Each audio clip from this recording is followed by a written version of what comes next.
বন্ধুরা, এই মুহূর্তে রাজ্যের চারিদিকে অনেক ঘটনা ঘটে চলেছে, কিন্তু তার মাঝখানেই যে ইম্পর্টেন্ট খবরটা সামনে এলো সেটা হচ্ছে পাখি কিন্তু ফুরুত হয়ে গেছে। এখন কোথায় গেছে, কেন গেছে সেই নিয়ে অনেক কিছু শুনছি, কিন্তু তার মাঝখানে যেটা সব থেকে গুরুত্বপূর্ণ শুনতে পাচ্ছি সেটা হচ্ছে পাখির ফুরুত হওয়ার জন্য এতটাই তাড়া ছিল। তিনি যে সংগঠনের সঙ্গে যুক্ত, তার একটা অত্যন্ত ইম্পর্টেন্ট আজকে অনুষ্ঠান ছিল, সেখানেও তিনি যোগ দিতে পারেননি। তার আগেই গত রাত্রে তড়িঘড়ি পাখিকে ফুরুত হয়ে যেতে হয়েছে। এখন প্রশ্নটা এইখানেই জাগছে যে এখন ধরুন সামনে দুর্গাপুজো আছে, যদিও এবারে বাঙালি দুর্গাপুজোটা হয়তো অন্য রকম করে কাটাবে, কিন্তু তিনি যে সংগঠনে যুক্ত, তারা তো উৎসবে মোৎসবে মাততে চেয়েছিল।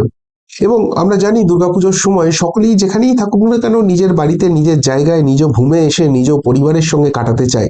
সেই জায়গায় কি এমন এত তড়িঘড়ি একটা দরকার হয়ে পড়লো যে সমস্ত কিছু ছেড়ে দুর্গাপুজোকে বিসর্জন দিয়ে ঠিক মহালয়ার আগের দিন পাখিকে ফুরুত হয়ে যেতে হলো? দেখুন, আগেই আপনাদের বলেছি যে আমার কাছে ফোন নেই, নাম্বার নেই, সুতরাং নিজস্ব কন্ট্যাক্ট থেকে যে খবরটা বার করব সেই জায়গাটার খুব একটা অপশন নেই। যে হোয়াটসঅ্যাপটা ছিল সেটাও আজ সকাল থেকে গেছে, সুতরাং কোনো রকমই কোনো খবর বার করতে পারছি না। যে কজন মিডিয়া বন্ধু আছে বা মিডিয়াতে প্রকাশিত খবর আছে তার উপর রিলাই করতে হচ্ছে। ফলে ডেফিনেট রিজনটা তো বলতে পারবো না, কিন্তু যেটা শুনছি অন্তত পাঁচখানা রিজন সামনে আসছে যে কারণে কি নাকি ফুরুত হয়েছে। তবে কারণ যাই হোক, যে প্রশ্ন দুটো সব থেকে বেশি ভাবাচ্ছে যে পাখি তো ফুরুত হলো, পাখি কি আর ওয়াপাস আসবে? ফিরবে না, সে কি আর ফিরবে না? আর যদি না ফেরে, তাহলে এতদিন যারা পাখির হয়ে তাবেদারি করতো বা ছড়ি ঘোরাতো, তারা কি বুঝতে পারছে যে পাখি বিপদের গন্ধটা পেয়েছে, পেয়ে পালিয়েছে? আর যদি সেই বিপদটা সত্যিই হয়, পাখি আর না ফেরে, তাদের কি অবস্থা হবে? তার সমস্ত কিছু নিয়ে আলোচনা করার চেষ্টা করব এই প্রতিবেদনে। নমস্কার প্রিয় বন্ধু, মিডিয়ায় আপনাদের স্বাগত এবং আপনারা দেখছেন প্রিয় বন্ধু বাংলা, সত্যের সন্ধানে সর্বদা আমি শুদ্ধশীল। বন্ধুরা, যে পাঁচটা কারণ শুনছি এক এক করে ব্যাখ্যা করি, কোনটা যুক্তিগ্রাহ্য সেটা আপনারাই ঠিক করুন। আবারও বলছি, আমার কাছে ডেফিনেট রিজন নেই, কেননা আমার নিজস্ব সোর্স থেকে তো খবরগুলো জোগাড় করতে পারছি না। প্রথম যে কারণটা শুনতে পাচ্ছি মিডিয়া থেকে সেটা হচ্ছে চিকিৎসা করাতে। এখন দেখুন, আমার সীমিত সামর্থ্য, আমার বা আমার পরিবারের কারুর চোখে, কানে, গালে, পায়ে কোথাও কোনো অসুবিধা হলে পাড়ার মোড়ে যে ডাক্তারখানা আছে সেখানে যাই, সেখানে চিকিৎসা করি। আপনি মাস গেলে যদি মোটা মাইনে পান, মোটা টাকা রোজগার করেন, আপনি হয়তো কোনো নামি দামি হসপিটালে যেতে পারেন, রাজ্যের বাইরেও যেতে পারেন। আবার আপনার যদি গরু, বালি, কয়লা ইত্যাদি প্রভৃতির টাকা থাকে, তাহলে আপনি এমন জায়গাতেও যেতে পারেন যেখানে চিকিৎসা করাতে গেলে আগে সেখানে 2 কোটি টাকা জমা দিতে হয়। লোকে যেরকম পাড়ার চায়ের দোকানে গিয়ে চা খায়, সেরকম করে আপনি ঘন ঘন উড়ে যেতে পারেন। এবার কেউ যদি সত্যিই শারীরিকভাবে অসুস্থ হয় এবং সেটার জন্য চিকিৎসা করাতে যায়, তার সামর্থ্য অনুযায়ী সর্বোচ্চ জায়গায় যায়, সেখানে আমার কিছু বলার নেই। সত্যি তো, মানুষের অসুস্থতা নিয়ে কেনই বা বলবো, আর সেই চিকিৎসা নিয়ে কেনই বা কথা তুলবো? কিন্তু প্রশ্নটা হচ্ছে, মাঝে মাঝেই তিনি ব্রেক নেন, মাঝে মাঝেই তিনি একটা নির্দিষ্ট সময় নেন নিজের ভাবনার জন্য, মাঝে মাঝেই তিনি চিকিৎসা করাতে যান, কিন্তু এবারে ঠিক দুর্গাপুজোর মুখে, দুর্গাপুজোর এই ক্রিটিক্যাল সময়টাতেই কেন, যেখানে রাজ্য রাজনীতিতে এত কিছু ঘটে চলেছে, রাজ্যে এত কিছু ঘটছে, ঠিক সেই সময়টাই কেন বেছে নিতে হলো? চিকিৎসা করাবার আগে পরে কোনো রকম কোনো টাইমিং পাওয়া গেল না? চিকিৎসাটা কি সত্যি উদ্দেশ্য? আর চিকিৎসা যদি হয় তাহলে পার্টিকুলার কোন জায়গায়? সেখানে কোনো ওই মিডল ইস্টের কোনো কান্ট্রির যোগ নেই তো? সুদূর আমেরিকার কোনো যোগ নেই তো? নাকি এর মাঝখানে আবার লন্ডন টন্ডনের কোনো যোগ চলে আসছে? কেন? কোথায়? কি ব্যাপার? চিকিৎসা করাটা কি সত্যিই চিকিৎসা করানো নাকি ঢাল? এই প্রশ্নগুলো উঠছে।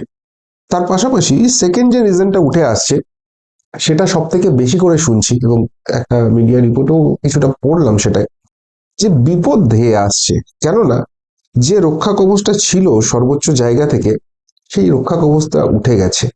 এবং সাধারণ মানুষই সেটা নিয়ে প্রশ্ন তুলতে শুরু করেছে যে রক্ষা কবচ যখন উঠে গেছে, তখন সেই জায়গা থেকে কেন যারা রক্ষা কবচটা তুললো তারা আর কোনো স্টেপ নিচ্ছে না? এখন বাধাটা কোথায়? তো সেই জায়গা থেকে একটা খবর শুনছি যে এটা যেহেতু পুজোর সময় এবং এখানে আরজি কর এবং অন্যান্য কাণ্ড নিয়ে যেহেতু একটু টালবাহানা চলছে, এই সময়টা কেউ ঠিক ডিস্টার্ব করতে চাইছে না। কিন্তু পুজোটা মিটলেই একটা কিছু হতে পারে। এবার পাখিরও তো অনেক সোর্স টোর্স আছে, সেই জন্যই তো এতদিন এদিক ওদিক করে এবেঞ্চ সেবেঞ্চ এদিক ওদিক ঝাঁপিয়ে টাপিয়ে সেই ব্যাপারটাকে আটকানো গেছে, খবরটা পেয়ে গেছে যে বিপদটা ধেয়ে আসছে, পুজোটা উৎসবের মরশুমটা পেরোলেই ডাকটা আসছে, সেই ডাক এড়ানো যাবে না। আর যেখানে ডাকছে, যেভাবে ডাকছে, সেখানে গেলে যে মহা বিপদ, সেই জন্য সেই রক্ষা কবচটার জন্য এত আকুলি বিকুলি ছিল। এখন স্বাদের সেই রক্ষা কবচটাও যখন উঠে গেছে, তার মানে এবার বিপদটা আসছে, আর থেকে লাভ নেই। সেই জন্যই কি তড়ি ঘড়ি উড়ে যেতে হলো? নিজের ওই সংগঠন যেটার সঙ্গে যুক্ত আছেন সেটার অনুষ্ঠানটা অব্দি ওয়েট করা গেল না? পুজোটা বাড়ির পরিবারের সঙ্গে এনজয় করা গেল না? বিপদটা সত্যি সত্যিই এতখানি মারাত্মক যে তড়িঘড়ি বেরিয়ে যাওয়ার একটা সিদ্ধান্ত নিয়ে নিতেই হলো? এই প্রশ্নটা উঠছে। 3 নম্বর যে কারণটা শুনছি, সেটা হচ্ছে ওই যে সংগঠনটার সঙ্গে যোগাযোগ আছে বা যেটার সঙ্গে যুক্ত, সেখানে বেশ বড় কিছু রদবদল আসছে। এবার সেই রদবদলের জন্য তার ঘনিষ্ঠ যারা, তাদের অনেকেরই ছাঁটাই হতে পারে। আবার যাদেরকে ছাঁটাই করে সেই কাউকে কাউকে বসানো হচ্ছে, সেখান থেকেও একটা বড় ডামাডোল আসতে পারে, একটা ব্যাকফায়ারের মতো হতে পারে, যেখানে পরিস্থিতি সম্পূর্ণ হাতের বাইরে চলে যেতে পারে। আর সেই জায়গাটায় যাতে তার গায়ে কাদা না থাকে, তাই পাখির যিনি সুপার বস, তিনি নির্দেশ দিয়েছেন যে এই সময়ে তুমি হাওয়া হয়ে যাও। আর সেই ফাঁকে একদিকে উৎসব চলবে, একদিকে এইসব চলবে, ব্যাপারটাকে যখন ম্যানেজ করে ফেলবো তখন আসবে। কেননা এই রদবদলটাই যে একটা ভূমিকম্প হবে, একটা বড় ধরনের কাঁপুনি হবে, একটা অন্যদিকে ঝাঁপাঝাঁপি হবে, এবং তারপর অনেক কিছু ইকুয়েশন চেঞ্জ হতে পারে। সেইটা কিরকম কি হচ্ছে, তার জন্য কতখানি বিপদ ঘনাচ্ছে, সেই সব এস্টিমেট করে নেওয়ার পর গ্রিন সিগন্যাল দেবো, তারপর ব্যাক করে আসবে। সেই জন্যই কি তড়িঘড়ি চলে যেতে হলো, সেই প্রশ্নটাও উঠছে। 4 নম্বর যে কারণটা শুনছি সেটা হচ্ছে যে এতদিন এখানে থাকার ফলে অনেক কিছু হিসেব পত্র এদিক ওদিক হয়ে গেছে। কেননা বিদেশি অ্যাকাউন্ট, বান্ধবী, অনেক কিছু তথ্য তত্ত্ব আমরা শুনেছিলাম, বিভিন্ন জিনিস শুনেছিলাম, সেগুলো একটু ঘেটে আছে। সেগুলোকে বাঁচার জন্যই ঘেটে রাখা হয়েছিল, কিন্তু এবার জিনিসটা নাকি অনেকটা থিতিয়ে এসেছে। এইগুলো সব গুছিয়ে টুছিয়ে ঠিক করার একটা ব্যাপার রয়েছে, যে কারণে এর আগে একটা ফুরুত হয়েছিল, সেই ফুরুতের সময় সেগুলোকে অনেকটা চেপে আনা গিয়েছিল, কিন্তু সবটা আনা যায়নি। কিছু কাজ গোছানো এখনো বাকি আছে, কিছু এখনো চ্যানেলাইজ করা বাকি আছে। এবং যেহেতু আসন্ন বিপদ আসছে, সেই বিপদের সময়েও যাতে সেই ফ্লো গুলো ঠিক থাকে, সেইগুলো ঠিকঠাক করতে, সেই ঘরটা গোছাতেই নাকি এই যাত্রা। এটাও একটা থিওরি শুনছি।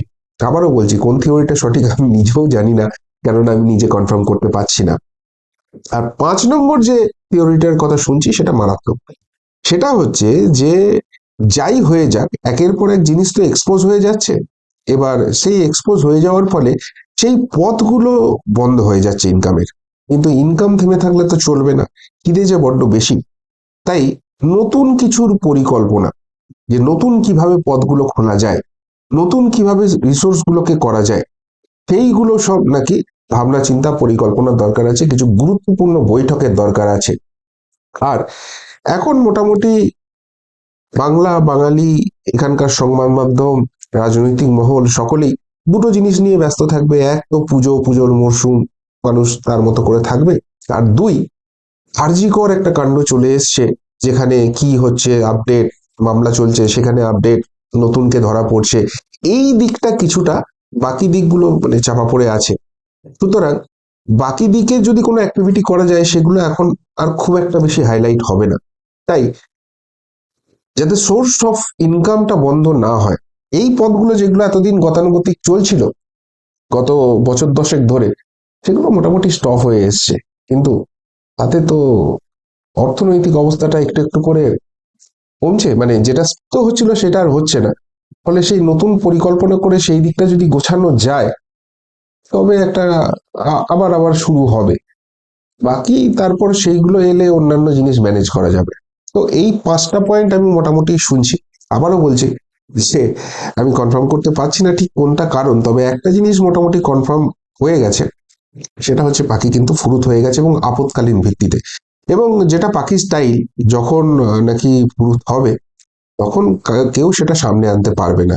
তারপর নির্দিষ্ট নিজের যে সেফ ল্যান্ড আছে, যেখানে গেলে একটু ধরাছোঁয়ার বাইরে চলে যাবে, একটু র্যাডারের বাইরে চলে যাবে, সেইখানে পৌঁছে গেলে তবে সেগুলোকে সামনে আনার অধিকার এখানকার সংবাদ মাধ্যমের হবে, সেই রকম একটা জায়গা। কিন্তু যখন তার দরকার হবে তখন আগে থেকেই ঢাকঢোল পিটিয়ে সে যেখানেই যাত্রা হোক, রাজ্যের বাইরেই হোক রাজ্যের মধ্যেই হোক, সেখানে নাকি করা হয়। তো এবারেও নাকি সেই ঘটনাটা ঘটেছে। ফলে জানি না সেটা কি হচ্ছে। আবার অন্যদিকে আরেক কথাও উঠছে যে রক্ষা কবচ যখন উঠে গেছে, বাধা যখন উঠে গেছে এবং পুজোর পরই কিছু একটা হবে, তাহলে যারা রক্ষা কবচটা ওঠালো তারা পাখিকে উঠতে দিল কেন? নাকি এটাও একটা ট্র্যাকিং এ আছে এবং এটাও তাদেরই একটা স্টাইল, যাতে করে ওই ফাইনাল ধরার আগে পাখির স্টেপ গুলো বোঝা যায়, সেই জন্য এটা করছে। বোঝা যাবে হয়তো পুজো মিটলে, কিন্তু এটা যে গেছে এটা মোটামুটি একটা নিশ্চিত খবর পাচ্ছি। আপনাদের কি মনে হচ্ছে, যারাই রক্ষা কবচ তুললো তারাই উঠতে দিল, নাকি পাখি বিপদ বুঝে নিজে একবারে পার্মানেন্টলি উড়ে গেল, নাকি ওই যে বিপদটা আসছে তার আগে ঘর গোছাতে উঠলো? উত্তরটা অবশ্যই কমেন্ট বক্সে কমেন্ট করে জানাবেন। এখনকার মতো এখানেই শেষ করলাম, ফেরত আসছি নতুন প্রতিবেদন নিয়ে খুব তাড়াতাড়ি। ভালো থাকবেন, সাথে থাকবেন, পাশে থাকবেন। নমস্কার।